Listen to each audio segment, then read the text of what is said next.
This is the Good Neighbor Podcast, the place where local businesses and neighbors come together. Here's your host, Jeff Gardner. Welcome to another episode of the Good Neighbor Podcast. Today we have another good neighbor on, John Cowan of Ontario Electric Works. John, welcome to the show, man. Thank you very much. Pleasure to be here. Yeah, man, I'm looking forward to it. Let's just dive right into it. Tell us about your business. What is Ontario Electric Works? Ontario Electric Works, a master electrician license company. I've been in business 11 years now in Simcoe County, Barrie area, and serving even farther. I go as far as Muskoka, even towards the GTA area. Try to avoid the downtown, of course, because it's a little crazy. But everywhere, pretty much anywhere, if people are willing to have us go.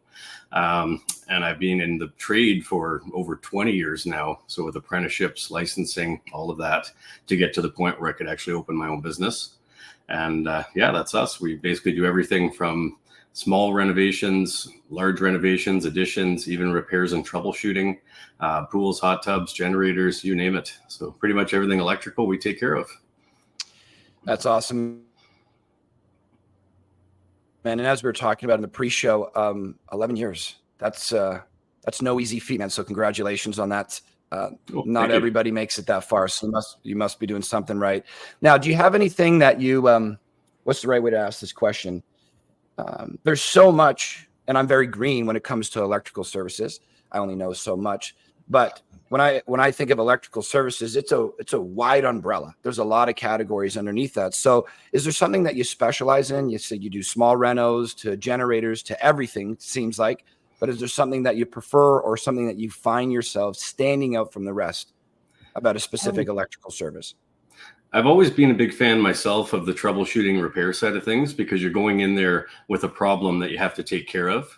And it's something that you kind of can try to wrap your head around an issue and sort of see, what am I getting into? And everything's different all the time. So you go somewhere and you could have a problem that's very different than something you've worked on before because of the equipment or because of the type of, industry that it's in, or residential even as well, sometimes can be interesting.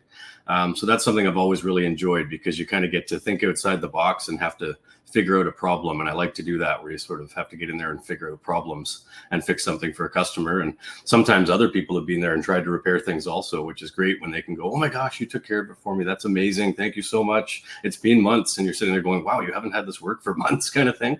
So that's something I really like. Whereas the other jobs, where you're kind of going to the same job for days on end and, wiring the same thing this day and this day and this day till the job's complete. It's a little bit different, but when you get to kind of use your head and have to think, okay, what's the problem here and how can I fix this for somebody? It's pretty neat feeling.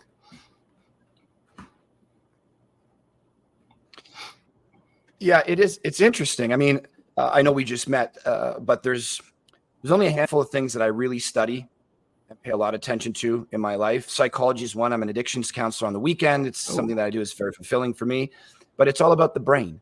It's all about the mind and like what is going on up there.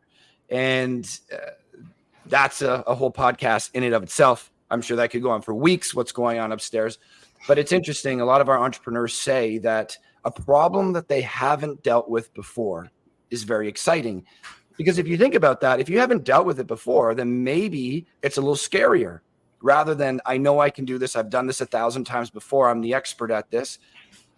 It is a very interesting thing for me to think about. Bumping up a problem that maybe we haven't seen before is very pleasing to the brain to have this kind of broken apart puzzle. And now it's our job to put it back together. Mm-hmm. Thankfully so.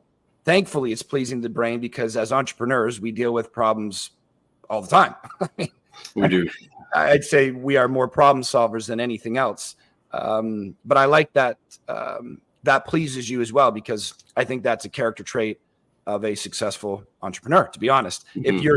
If you're thriving in these problem or kind of chaotic zones, then that's a valuable attribute, because all of your customers have these in some sense. And if you're the guy that goes in there and says, yeah, I'm going to do this, I like to do this, the job's probably going to be done pretty well. So I think that's just a very interesting thing that, a lot of humans are trying to avoid problems, right? Like if you ask them, if everything went your way all the time, some people would say, yeah, that's an easier life. That sounds great. I don't want to have all these problems. But I can only speak for the entrepreneurs as we deal with them all day, every day. They are our clients. That it seems like a common thread between most of them is answering new, potentially higher risk or exciting problems. So I find that very cool that when I asked you, what do you specialize in and what are your interests in when it comes to your business, it was that. And that is a pretty common response, which I think is cool. But something that I'm very interested in is the story of people. Like, we all have a story. I'm 37 years old. You could argue that my story is 37 years old, right? Mhm. What are the key ingredients that have led me to the place that I am now? So we like to ask the guests on the show, like, what led you to two things? First, saying that being an electrician is where I want to be. Because that's a hard decision to make. Sometimes we just fall into it. Sometimes we knew as a child. I certainly did not know that marketing is what I would do. It was through marketing my own businesses that I saw the value in it, and I saw how many people didn't understand it, that I thought I could make a bit of a difference. And now, and I love it from that. So there's all different kinds of ways that we find ourselves where we are. So what made you decide electrician was where you wanted to be? And then the second part, because this is definitely a different question, what made you decide you want to run your own business? Because being a hockey player is very different than being the coach of the team. Being an electrician, very different than running your own business. And entrepreneurship is not for the faint of heart. It's hard, very hard. And you've done it for 11 years. So let us in on that. What brought you to be an electrician? What made you say, I now need to run my own business after, I believe, 9 or more years of doing it, not running your own business? Basically, it's interesting because when I was a kid, my first word apparently was light. So that was a bit of a given right there. Yeah. I used to stare at the light when I was carried around as a kid and just in awe of lights. And that was the first word that came out, apparently. So basically that kind of pushed me towards that. And then as a kid, I'd always take things apart, put them back together, try to figure out how they worked or what they were. And, you know, you can ask my parents, of course. I'm sure everything didn't quite go back together when I was young, quite the way it should have, let's be honest. But I was definitely into doing that. And anything I could find that was something interesting, I would open it up and see what's going on inside it and figure out how it worked. And yeah, it's funny thinking back because some of the things I do were pretty dangerous as far as, you know, the mindset we have these days raising kids is very make sure they're covered, everything's good. And I was opening things up and working with voltages and all kinds of things when I was pretty young. And you think, oh yeah, you know, that's what got me to this point. And you sort of think, yeah, that's probably not the safest thing to be doing, but hey, you know, whatever gets you there. But yeah, that's something that's always been, I guess you would say, in my blood since I was young, is electrical and electronics. And I work on amplifiers and things like that too. I build tube amps and things, and I repair stuff I find that's older stuff and fix it up and, you know, get it for cheap. And, you know, some of the stuff's worth quite a lot of money by the time you fix it up and you think, geez, I paid nothing for that, and hours of my time. And then I learned from it as well as I worked on it. So it's kind of a win-win in both sides of things. So it's always been a passion and a hobby, and, you know, building loudspeakers and things like that as well since I was a kid. And it's hard to do things like that to make a big living at it because, you know, you have to have the industry side of things to back you up and become a company that's large enough to actually sell that sort of thing if you're trying to do that for a living. But I mean, it certainly teaches you and gets you into the field of, hey, electronics and electrical, and this is kind of a neat hobby. And then before you know it, you can turn it into a career or a job or something that ties in with what I do for a living, the electrical side of things, because I not only work on people's equipment that you would think of in a house to wire it. I actually do, you know, I have companies I do that are restaurants and things, and they actually have equipment like proofing ovens and all kinds of things that I work on and fix for them as well. And I typically am not an appliance repair guy, but it's electrical. So of course I can figure it out. You know, most of the time it works out perfectly, and we fix it up, put a part or two in, and away we go. And it saves them a call or huge downtime for some people where it's, oh, I've got to get parts, I've got to get things from other countries for it. And it can really save them money. And they go, wow, I didn't know you did that. And it's like, it's all electronics, it's all electrical. So I'm pretty sure we can figure it out. So yeah, that's something that really pushed me towards it, was just being a kid and being in the electronics and electrical side of things. And then as far as having the business for, as you say, over 10 years, it's definitely been interesting. There's definitely, of course, been struggles because that's being an entrepreneur.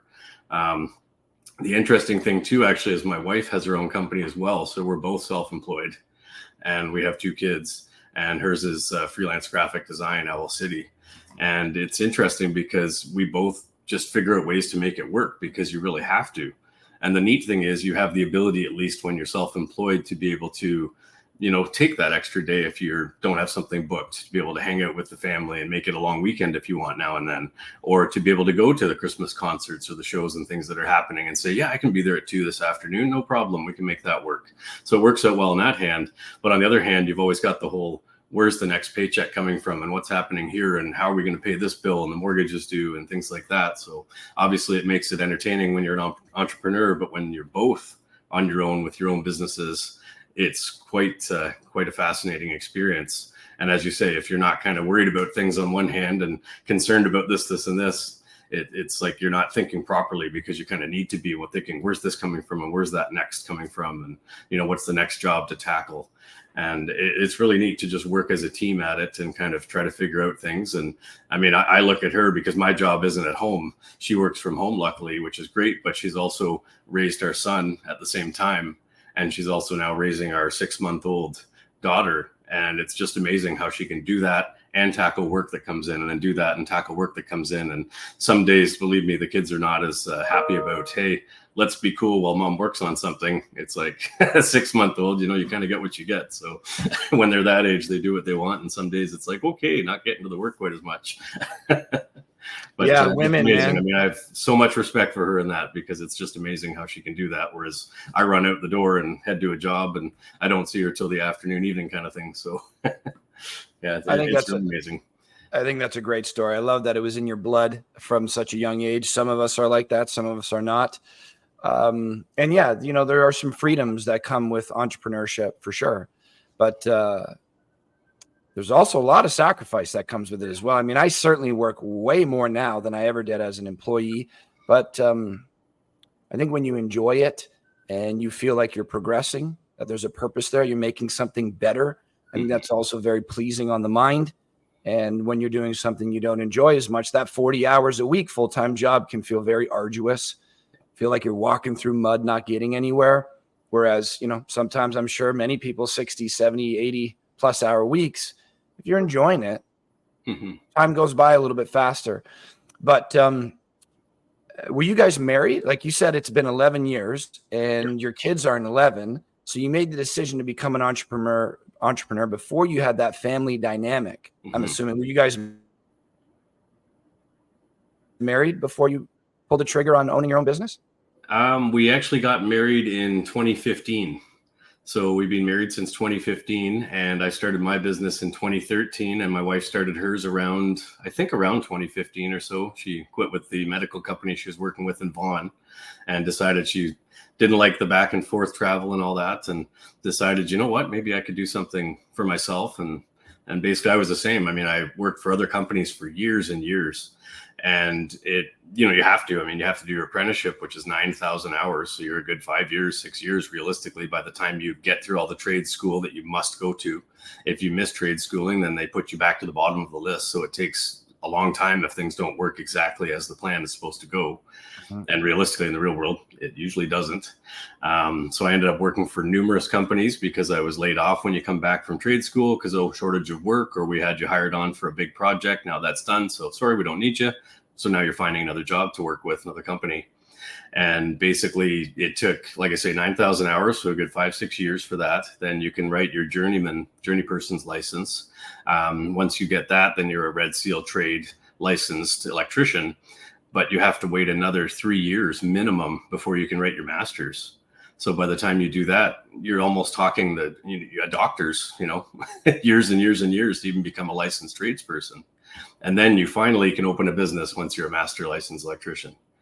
So you cannot open a business before you're a master licensed electrician? You can't legally have one. Yep. So if an apprentice says, I'll do work for you, or if someone who's a journey person even does work for you, they legally are not supposed to, because you don't have a master business license and a master license. Yeah. So you actually, because at least this seems like a fair question to me, you can't open an electrical business without being an electrician? Like, can't there be a great business person that opens up a business that has electricians underneath them? Or are all the business owners of electrical businesses master electricians? They should be master electricians, yes, because legally to open one in your name, you must be a master licensed electrician.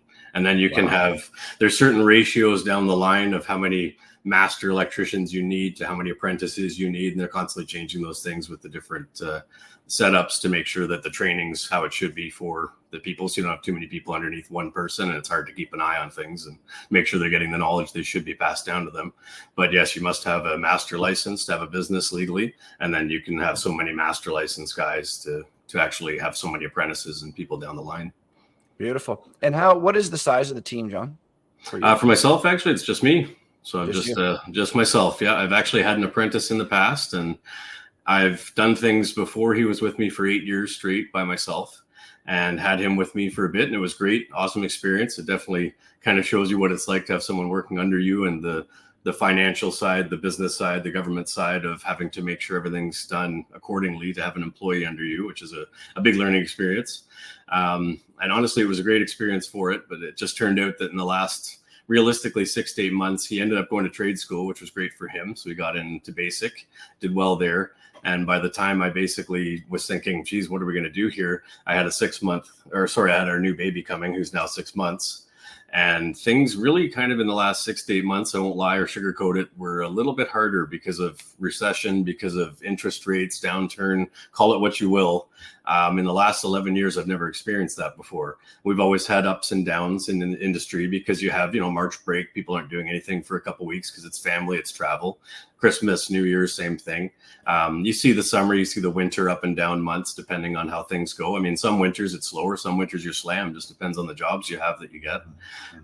But usually you see that up and down, and it's a fairly gentle kind of curve. Whereas in the last 6, 8 months kind of thing, it was like, whew, what happened?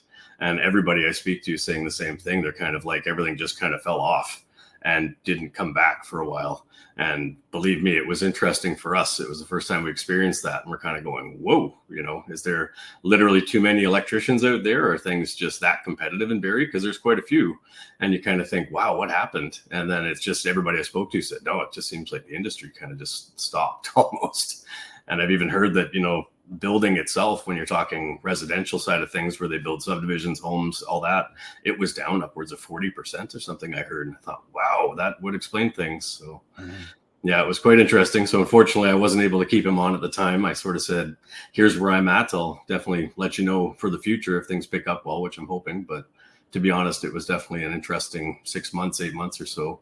Seems like the phone's ringing more now, so things are picking up, which is good. But yeah, for a bit there, you're saying, oh, whoa, what happened? I'm glad things are starting to pick up again. Another real benefit of shows like this, something that we try to pride ourselves on, is education. Again, knowing about your business is great, or knowing about somebody's business is great. Now I know it exists. If I have a problem that they can answer, great. But what can you teach me prior to me making a purchase, providing value pre-purchase, we call it, that can maybe change the way I view my life in some way, my behavior in some way, my decision-making in some way? So the education points on the show, we try to put a big exclamation point on, really bold them so that it could have an impact on somebody. So the myths and misconceptions, they're in every industry. I would say they're in every facet of life. I certainly have my questions about electrical work, as I'm probably similar to your average audience, like only knows a little bit. I know what I know, and electrical work is not part of that. So can you kind of peel back the layers or clarify some common myths or misconceptions, one or two that you've come up against frequently that the audience may be thinking in their head that we can help change that question and decision-making? Absolutely. One of the things that is definitely interesting to get across is the fact that, well, we touched on it already, the amount of time required to even become a master electrician. And one of the biggest things that I have is when you explain to somebody, here's the pricing, here's X job that you're calling me in to look at. If I put everything together, head to your job with all the tools in the vehicle, all set to go, all the materials that I think I need. If we need anything else, of course, we have to get it because you can only keep so much in there. The hardest part is people don't realize what's involved in just getting to your door to start that job. And a lot of people think, oh, you call up a handy person, they take care of it, you're all set to go. But the problem is they have none of the coverages. So they don't have the $5 million liability I do. They don't have the WSIB coverage. They don't have the licensing that I must pay for every year and keep constant. And it's just such a different equation when you look at someone who's a licensed professional in their trade versus calling up someone to say, yeah, I can fix this or I can fix that. You're still getting what you pay for because the professional's been doing this for decades, will be in and out and knows exactly what needs to be done and what must be done to handle that job properly. Plus, as a professional, they're looking at it like when I go into a home, I look at it like I have to be able to sleep at night knowing I've done my job properly. And they have to be able to sleep at night knowing they picked the right electrician and the job's done properly. And if they don't feel that way, then I haven't done my job properly. And that's how I look at it. You've got to know that you're getting your money's worth and it's being done professionally and properly so that everybody's good and everything's up to code, because code, don't forget, is a minimum requirement. That is the requirement that must be met. It doesn't mean you can't go above and beyond that to say, hey, look, I do a better job. I want it to be nice and neat and look how I'd want it in my own house, because that's how a professional should do work. And a lot of people just think it's the bare bones, if I can get it fixed for a cheaper price, great. And you think, as I say, you're getting what you pay for, as we discussed before. And that's a hard thing to kind of convey to somebody and put across, that just because you can hit the light switch and the light turns on doesn't mean it's wired properly from here to here. It may work, but is it safe? And how long is it going to work for? Like between you and I, I've gone into homes before or businesses and I've said, wow, that's really not the best. I should really address that. We should clean this up. That's not very safe. Oh, it's been like that for 50 years, this, that, and the other. And I'm going, how has it been like that for 50 years? And you've lived in this house like that. I'm thinking, geez, if I wired that, it would burn to the ground in a week. Like, it's just unreal, some of the things you see sometimes. And people have that, it's out of sight, out of mind, and hasn't bothered me mindset. And it's very hard to kind of convince them that you really should address certain things too, because they could be a problem. Just because they haven't yet is you've kind of got lucky. Yeah. So that's that education factor in a big way, because you're right. Out of sight, out of mind. If something's behind my wall, I got my own stresses of my own life, personal goals, family, my oil change. I got 1,000 things in front of, at the top of my mind, that have to be addressed now, because that's just being a human. If there's something behind my wall, I may not even be asking the questions about it, let alone addressing the potential problems. So really what I'm hearing is, when it comes to trades like this, that the bar is set high for a good reason, because of the amount of risk. You really are evaluating risk and quality when considering price. If somebody's $1,000 and somebody else is $800, it's not just the quality may be lower. Mm-hmm. It's also, I'm likely increasing the level of risk in my life. And there's certain things out there, like, if I buy a piece of hardwood flooring, the risk with that could be, I'm sure there's some risk there that I'm just not thinking of. That's not coming to my mind. But when you're dealing with gas or electrical or your engine of your car, things that when something goes wrong, it can be catastrophic. Mm-hmm. That should really be included into your assessing of who to go with. Certainly risk. You just can't afford to have those catastrophic things happen, because that bill is so high. So if you pay a little bit more up front to have peace of mind, that's a big thing that I'm considering when I evaluate my decisions or assessing my decisions, is if this were to happen, if this, because we in a past health of mine, when I was younger, we did have a inside wall fire, whatever you would call it, electrical fire in the back of the wall. And we didn't know about it for ages. Not ages, like, if there's a fire right in front of me, instantly, but this thing was burning and smoking and smoldering behind the wall for a few hours before our smoke detectors got it. By the time that happened, that wall was destroyed. It came into the kitchen. A lot of that was destroyed, and it was serious. Then we were displaced. We had to go to a hotel for 2-3 weeks. It was significant. Now, was that just something that happened, or was that somebody's mistake? I don't know. That's what happened when the house was built, but it taught me that electrical work is nothing to goof around with. And if you know with a high level of certainty that this business is professional, they're not cheap. I don't want high risk things to be cheap. I want it to be good value, and to mitigate the amount of potential high risk situations in the future is high value to me. I'm willing to pay a little bit more for that up front so that my house doesn't burn down. I think that's a pretty logical formula inside the mind, but I'm glad you pointed that out, because it really is true. When you can't see it, it's hard to address the problem. We are stimulated so much by our vision. I think we are visually dominated species. If I can't see it, that means that I don't believe it, or I don't question it, or I'm not even aware of it. It's not even in my realm of awareness. So I think that's very important to point out, especially for people who don't know that much about electrical work, which I imagine are a lot of your customers. And price is something I can see. You're giving me A, he's giving me B. You're $1,500, he's $1,000. Okay, my brain's automatically going to go that maybe I'm getting more, or for that lesser price, or it's just cheaper. Somebody's more money. But when somebody explains these things to me, like that you have this licensing, like that you have the insurance, and you can educate me prior to purchase, now I have more information to make a more educated decision. So that's really important for us. And I appreciate you sharing that with us, because yeah, it's high risk. It's really high risk. And we don't want to see anybody have those potential problems. Get it done right. Get it done the first time. But pivoting to you, John, now that you've let us in on your business, what you do, how long you've been in business for, all of that's fantastic.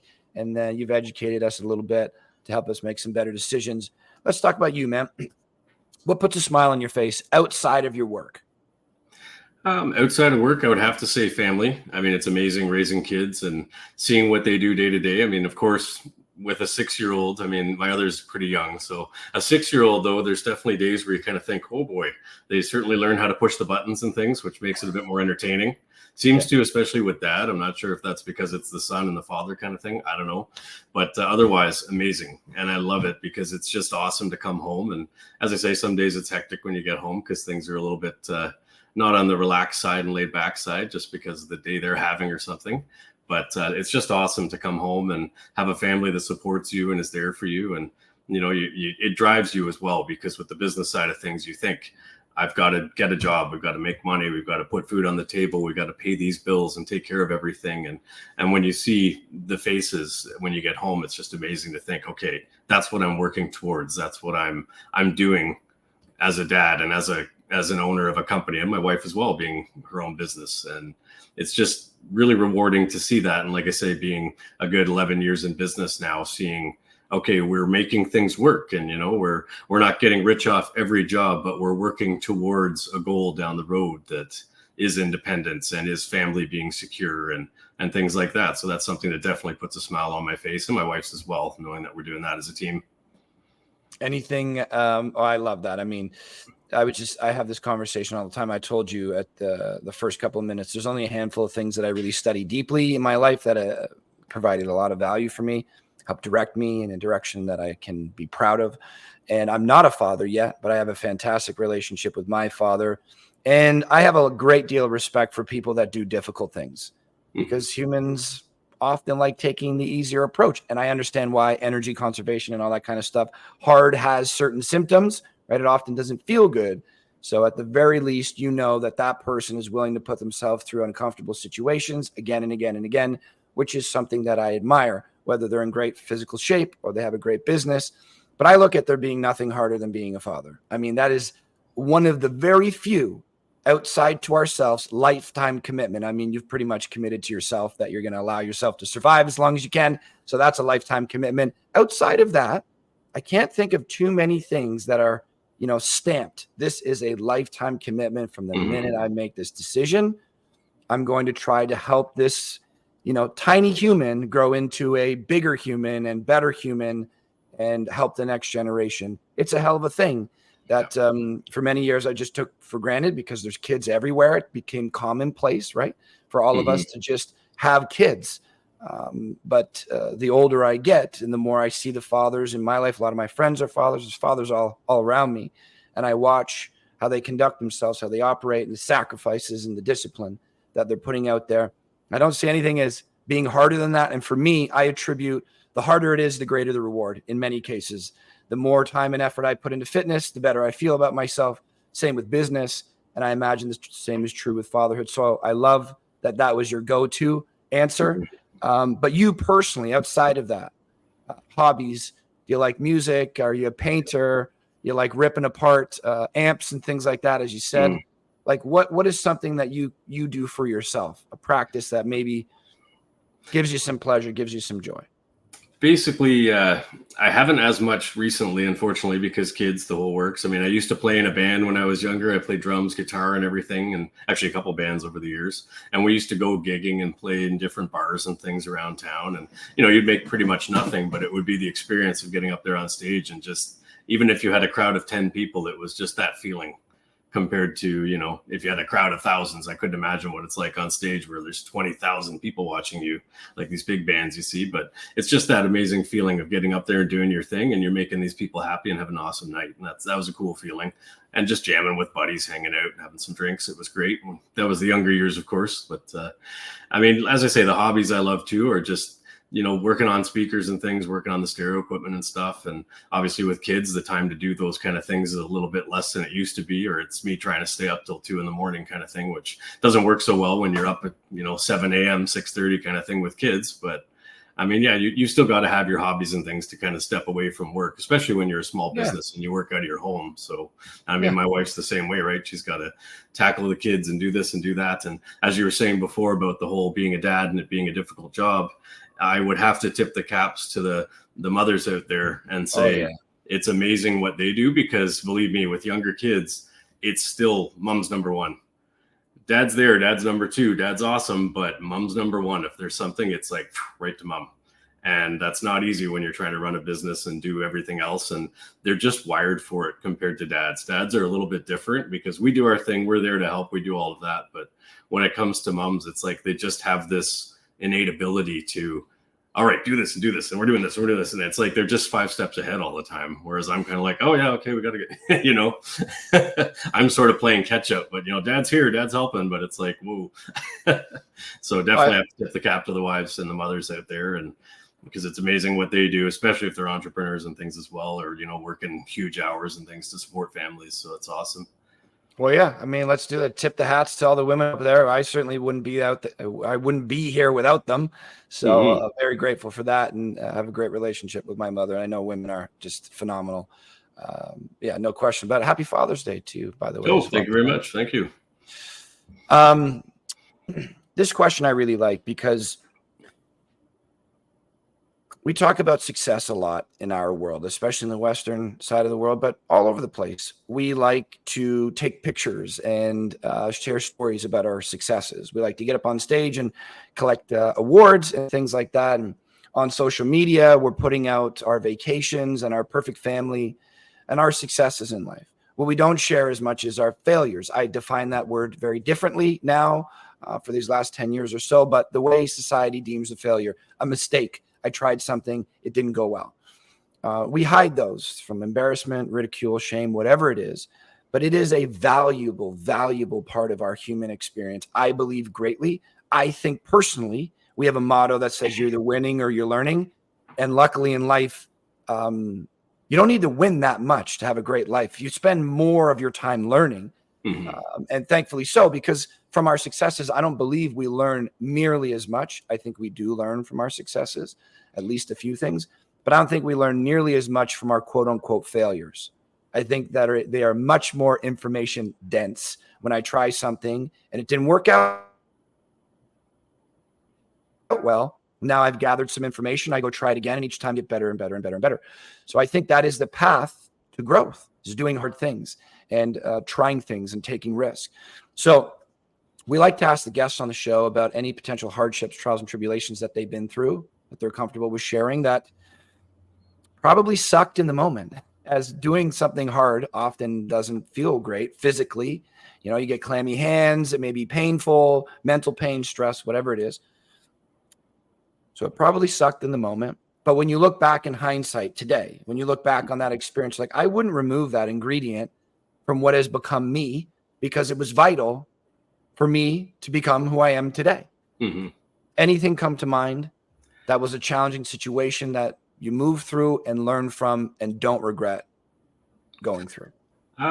Basically, a quick one to touch on was definitely the last, as I say, 6 to 8 months. It's been interesting because for the business side of things, that was definitely where you, like you said, you look back and you kind of think, okay, or you look in the moment and kind of think, am I doing the right thing? I know I've invested, 10, 11 years into my business, but can I keep this going? And is this going to keep going? And, you know, if you don't have people calling or don't have people replying saying, come and look at my job, come and do this, come and do that, what can you do? And there's so many ways you can try to reach people, and there's so many ways you can try to get customers to pick you as a company. But if they don't make that initial call or that initial, oh, I'll try him, you're kind of limited to what you can do.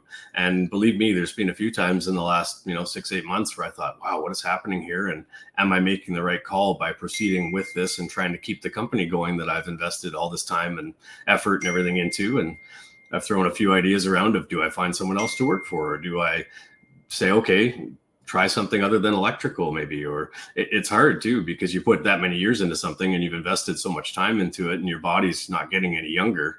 And that's another thing too, because there's other trades that interest me, but it's like, no, I love electrical. It fascinates me to do it.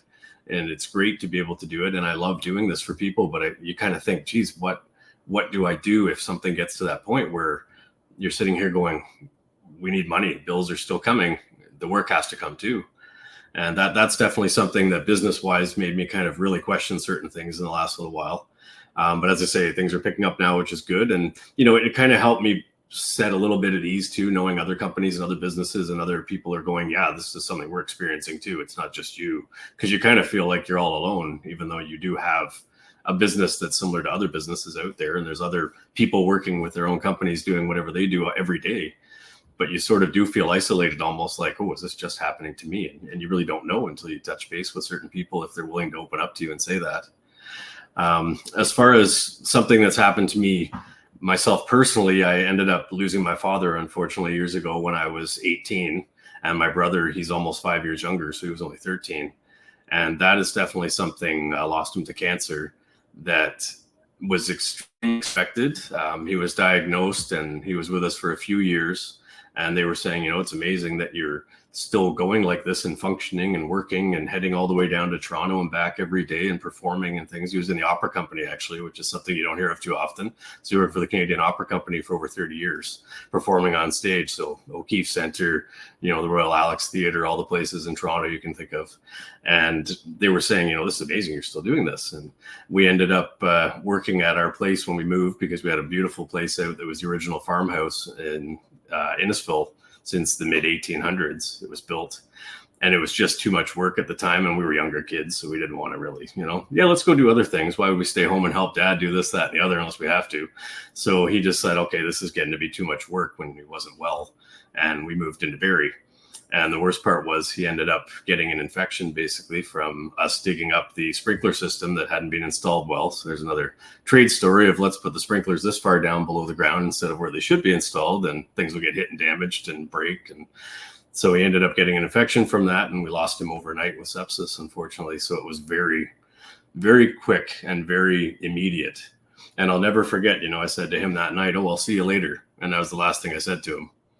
And as I say, I was 18, so I was an adult. But I mean, looking back, you think, I don't even feel like I was an adult. I still felt like I was a kid. I mean, I still feel like I'm a kid, like 18 now. You know what I mean? It's just, I look in the mirror and go, a little more gray there now. But yeah, and that's just something that definitely has stuck with me for the years. And I wish he was able to see where I am now and my beautiful family, and just to say hi to him and just to be there, And it's just something that I've always thought, what would life be like if he was here still and everything was amazing? And, being an 18-year-old, you're an adult, but you really don't get to have that experience of being an adult with your parents. Yeah. Yeah. And it's it's a hard thing. So, I mean, people out there that have lost family like that, it's something that you try to wrap your head around and you put on a good face, but you're always thinking in the back of your mind, I wish they were here still. And it's just part of life, unfortunately, but it's definitely something that you can kind of try to move forward with. And that's something that I've really taken and tried to sort of do and think of every day, just regardless if it's business or if it's just personal life. Yeah. Every day. What is that? Sorry? You said you try to take it, move it forward, and you do every day, regardless business or personal. What is you it? do? You basically, you keep it with you and think, what would he want and what would he think is acceptable and the way to do something, when you're dealing with customers, because it's not just a business. You have to be as professional as you can with somebody to make them want to deal with you and to be the best you can be as a person. And I kind of keep that in mind, thinking, did I handle that the best I could? And did I handle that professionally for the business side of things? And then when you're raising kids and things too, I think of how I was raised and how my parents were with me and how it was amazing. I mean, I had an awesome childhood. And I mean, it definitely had ups and downs here and there, like any childhood does. But I try to think of how things would be and try to do them like my dad and my mom did. And, believe me, there's days where you look back and you think, boy, I probably could have done that a little bit better when kids are pushing the buttons and this and that's happening and you're stressed out and you're going, but I always tried to sort of think and go, okay, how can we do this the best we can? And, what they would want and what they've taught us. So. I love that. So we're coming to the last couple of minutes of the show here, but I just wanted to add this real quick. So you carry your dad with you is essentially it. He helps you make decisions. Absolutely. Yes. I try to. It's a beautiful thing, man. I appreciate you sharing that story with us. Oh, I love thank that. you. So for our last couple of things here is really quickly. So then, because I want to fire off one more question to you after this one. Sure. What's the best way for people to find out about you, John, if they want to connect? The best way would be you can check out OntarioElectricWorks.ca. That's our website that has all our information on there. And basically, or give us a call, 705-817-9473 or 817-WIRE. And nice. That also, I'm totally open to chatting with people. And I'm one of those people where I want people to be informed the best that they can. So if you want to call me up and ask me 100 questions, that's totally fine. And I don't charge anything to go look at jobs. It's free quotes for work. So if I'm heading out to look, we can chat there. And believe me, I'm notorious for doing that. I'll stand there with you for an hour and a half, 2 hours straight and just chat about the job to make sure you understand everything and are on board and know exactly what you're getting and what needs to be done. So that's really the best bets. And then I find that word of mouth with my company is a huge thing. I get lots of Google reviews, lots of things like that. And we do our best. We have 5 stars and over 40 of them. And they're all real customers that I can point you to and say, here's who you were talking to that day. Here's who I worked with this day. But really word of mouth is a big thing for us. People just say, hey, Ontario Electric Works, deal with John. So beautiful. Seems to be working. Yeah. I mean, word of mouth, a great way to get your next customer. It's kind of a slow way to build a business. But when somebody is willing to brag about your business that experienced your products and services, there's no better testament to their experience of you. And that's a nice way to seeing if we're doing good stuff out there. John, it was a pleasure talking to you, man. Absolutely. You too. Thank you.